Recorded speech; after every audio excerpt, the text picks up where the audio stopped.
Hello friends, आज की ताज़ा खबरों में आप सभी का स्वागत है। झारखंड की तमाम छोटी बड़ी खबर इस वीडियो में देखने को मिलेगी। सबसे पहले बड़ी खबर, कोरोना वैक्सीन के लिए आधार या वोटर कार्ड जरूरी। एक बड़ी खबर की उप विकास आयुक्त ने समग्नालय सभागार में कोविड वैक्सीन को लेकर के जिले के सभी प्राइवेट हॉस्पिटल के प्रतिनिधियों के साथ बैठक आयोजन किए और बैठक में उप विकास आयुक्त ने सभी प्राइवेट हॉस्पिटल के प्रतिनिधियों को निर्देश दिया है कि अपने संस्थान में काम करने वाले सभी कर्मियों की सूची सिविल सर्जन कार्यालय को उपलब्ध करा दे, ताकि राज्य सरकार को सूची के अनुसार कोविड-19 का वैक्सीन उपलब्ध कराया जाएगा और प्रथम चरण में सारे हेल्थ केयर वर्कर, चाहे वे सरकारी हो या प्राइवेट, सभी को टीका दिया जाएगा।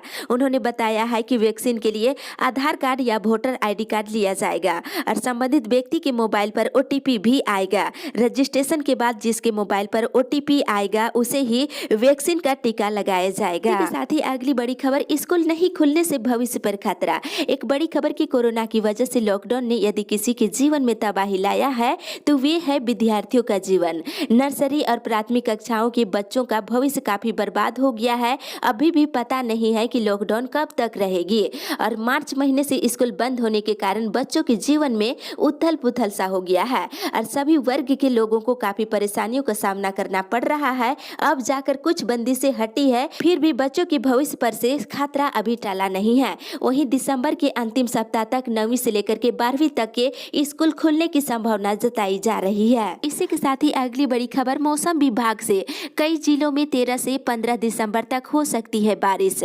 मौसम विभाग के अनुसार 13 से 15 दिसंबर तक राज्य के कई जिलों में हल्की बारिश हो सकती है। आकाश में बादल छाए रहेंगे, इससे पहले मौसम साफ रहेगा। वहीं सुबह में धुंध देखने को मिलेगा। साथ ही 13 दिसंबर को पलामू, लोहरदगा, लातेहार, गढ़वा में बारिश हो सकती है। वहीं 14 और 15 दिसंबर को रांची, बोकारो, गुमला, हजारीबाग, खुट्टी, रामगढ़, पूर्वी सिंहभूम, पश्चिमी सिंहभूम और सरायकेला खरसवा में कहीं कहीं हल्के दर्जे की बारिश हो सकती है। आकाश में बादल रहने के कारण न्यूनतम तापमान अधिक हो जाएगा। इसी के साथ ही अगली बड़ी खबर, झारखंड कोरोना अपडेट्स। झारखंड में पिछले 24 घंटे के दौरान कोरोना के 174 नए मरीज मिले हैं।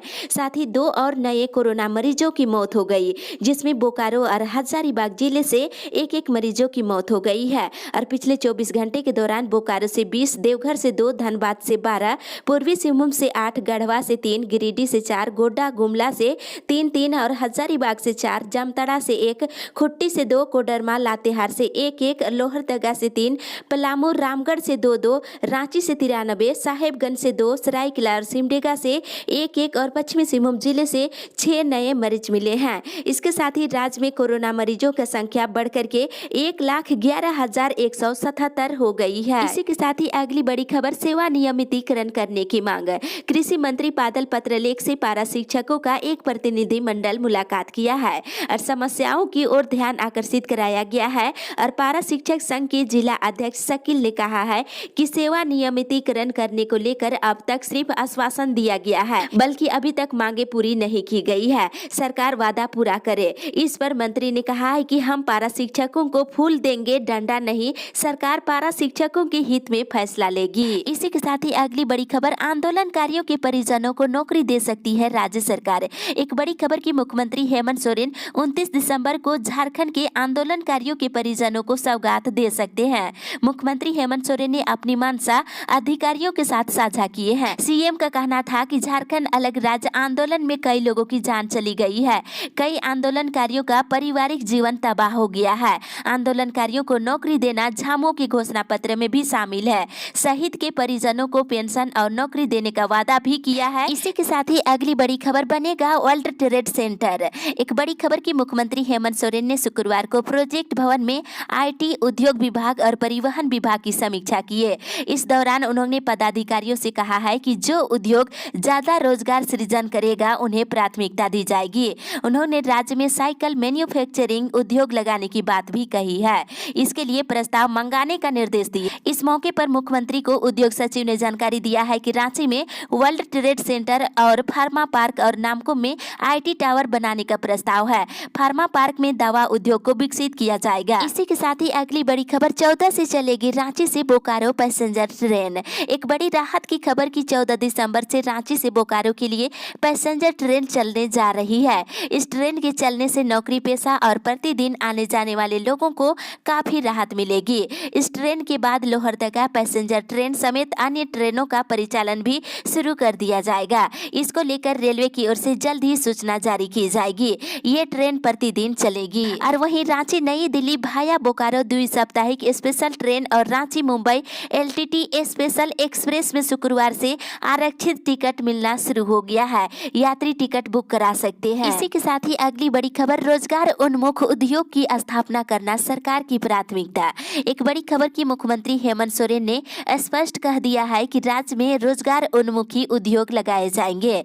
उन्होंने अधिकारियों को निर्देश दिया है कि राज्य में ऐसे उद्योगों की स्थापना किया जाए जिससे राज्य के बेरोजगार युवाओं को अधिक से अधिक रोजगार का लाभ मिल सके, राजस्व का भी प्राप्ति हो सके।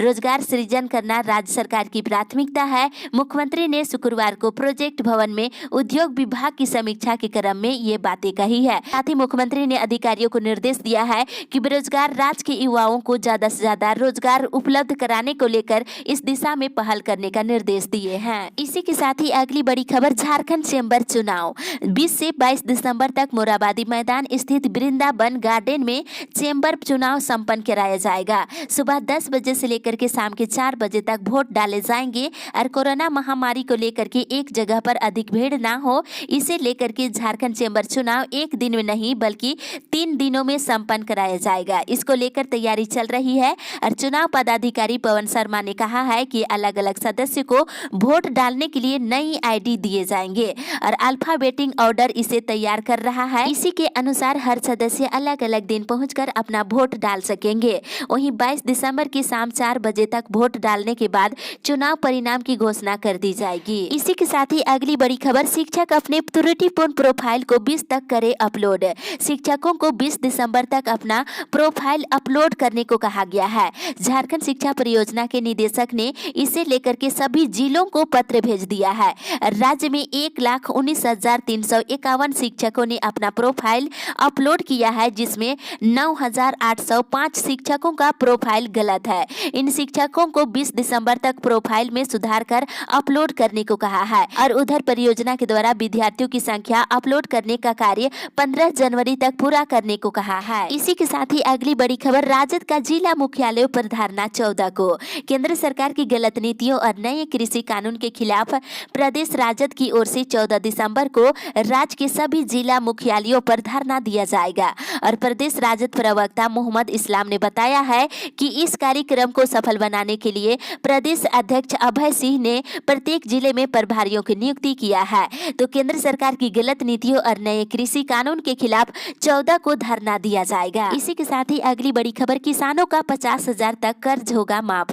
किसानों के लिए एक राहत भरी खबर की कृषि मंत्री बादल पत्रलेख ने कर्ज माफी को लेकर शुक्रवार को विकास आयुक्त, वित्त विभाग के प्रधान सचिव और कृषि विभाग के सचिव के साथ ही अन्य वरीय अधिकारियों के साथ समीक्षा बैठक की है और इसमें किसानों के लिए 50,000 रुपये तक के कर्ज माफी की प्रक्रिया की समीक्षा किए हैं। राज्य सरकार ने अपने संसाधनों के बल पर किसानों की कर्ज माफी को लेकर के बजट में 2,000 करोड़ रुपए का प्रावधान किया है, तो किसानों का 50,000 रुपये तक का कर्ज माफ हो सकता है। इसी के साथ ही अगली बड़ी खबर, डॉक्टरों की हड़ताल से मरीज परेशान। आयुर्वेदिक चिकित्सकों को सर्जरी की अनुमति दिए जाने पर केंद्र सरकार के निर्णय के विरोध में शुक्रवार को झारखंड समेत पूरे देश में सरकारी और निजी एलोपैथिक डॉक्टर हड़ताल पर रहे। बताते चले कि सरकारी अस्पतालों और निजी क्लिनिकों में ओपीडी सेवा पूरी तरह से ठप रही और सिर्फ इमरजेंसी और कोविड सेवा ही चल सकी और सैकड़ों मरीजों को बिना इलाज कराए लौटना पड़ा और पहले से तय की गई कई ऑपरेशन भी टालने पड़े। आज से पूरी तरह से सेवा बहाल रहेगी। इसी के साथ ही अगली बड़ी खबर, बीएड में नामांकन के लिए एक और मौका। अभ्यर्थियों के लिए एक राहत भरी खबर की शैक्षणिक सत्र 2020 से 22 में बीएड पाठ्यक्रम में नामांकन के लिए ऑनलाइन आवेदन करने की तिथि बढ़ा दी गई है।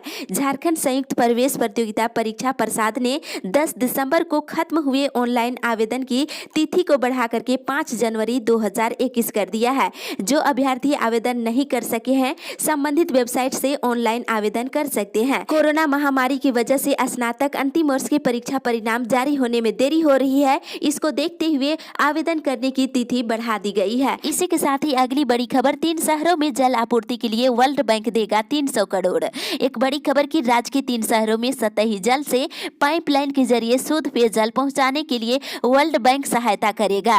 गुमला, लोहरदगा, जामताड़ा शहरी क्षेत्र में जल आपूर्ति योजना के लिए वर्ल्ड बैंक करीब 300 करोड़ रुपए की मदद करेगा। इसके तहत नदी या डैम से पाइपलाइन के जरिए शहरी घरों को जोड़ा जाएगा और योजना के तहत 3 शहरों के लगभग 1.5 लाख लोगों को इससे लाभ मिलेगा।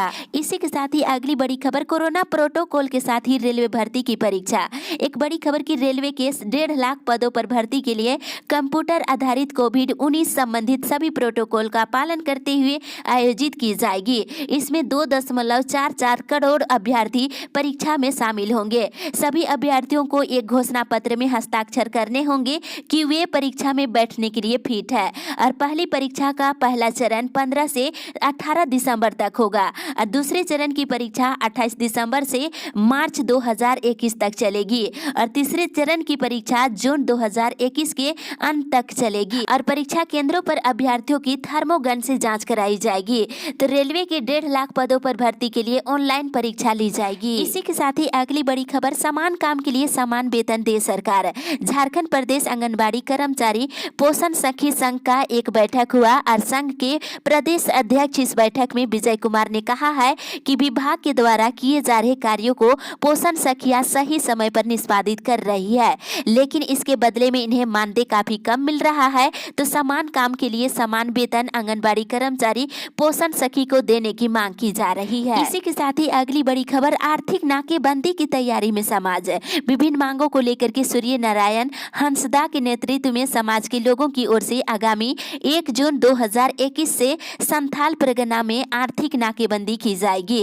इस संदर्भ में उन्होंने झारखंड सरकार के मुख्य सचिव को पत्र देकर जानकारी दे दिया है। सिद्धू कान्हू मुर्मू की मूर्ति तोड़े जाने की जांच और आरोपित को सजा दिलाने की मांग की जा रही है। साथ ही धर्म परिवर्तन पर रोक लगाने, सरना धर्म कोड के स्थान पर विनीत कोड लागू करने और गैंग रेप पर लगाम लगाने के साथ ही सेना में संथाल बटालियन की स्थापना करने की मांग को लेकर आंदोलन किया जाएगा। यदि समय रहते मांग पूरी नहीं होती है तो समाज के लोगों के साथ ही जन आंदोलन और आर्थिक नाकेबंदी की जाएगी। इसी के साथ ही अगली बड़ी खबर, रांची के मोराबादी में 21 से आर्मी भर्ती रैली।